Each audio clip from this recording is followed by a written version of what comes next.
Managua, Nicaragua. I can see a small brick building from the Honduran side of the border.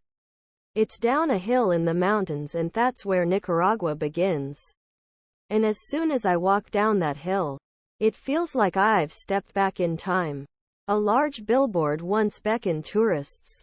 Nicaragua. Unique. Original. Quote. Lost its colors to the sun. Inside. Instead, blue and white Nicaraguan flags. There are dozens of small red and black flags. The colors the Sandinista Party, which dominated that country for nearly 3 decades under President Daniel Ortega. The border agents are all wrapped behind glass. They look like impatient bank tellers.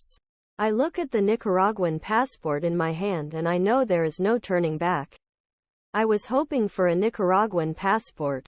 The authorities weren't paying me much. This particular border post doesn't see much traffic. A few large trucks ferrying bread from Honduras and families moving back and forth frequently. But I must admit that I was nervous at that moment. In authoritarian countries, a border mission is the government's first opportunity to intimidate you. In the past, there were armed military men surrounding me in Uganda. In Ethiopia, airport officials once confiscated every single piece of my recording equipment. Everything I needed to bring a radio story to life. I knew that in other countries my U.S. passport gave me a measure of protection. At worst, I would be sent back from where I came from. But this is my homeland.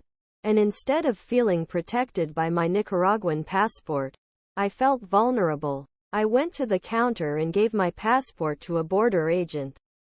I wanted to see the changes that disrupted Nicaragua, whose government was accused by the United Nations of crimes against humanity, imprisoning and torturing citizens simply because they viewed them as dissidents.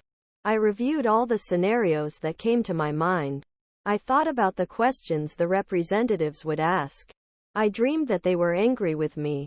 Took my passport. I hope they will send me back to Honduras. I never imagined what actually happened. Within 5 minutes, the border agent handed over my passport with an entry ticket sticking out of the top. I was heading into what some called the Western Hemisphere's newest dictatorship. Nicaragua has become one of the most dangerous places in the world for journalists. Reporters Without Borders considers Nicaragua to be one of the most hostile countries in the world for journalists. It is not safe to practice journalism in Nicaragua, explains his blunt assessment. Journalists who remain in the country work with the utmost discretion and do not sign their articles for fear of retaliation. I have worked in every other country. Reporters Without Borders sees America as oppressive. I was in Venezuela 4 years ago, just as the country was closing to foreign journalists. And I also heard from Cuba and Honduras. But Nicaragua was the first country where I couldn't come to a public space.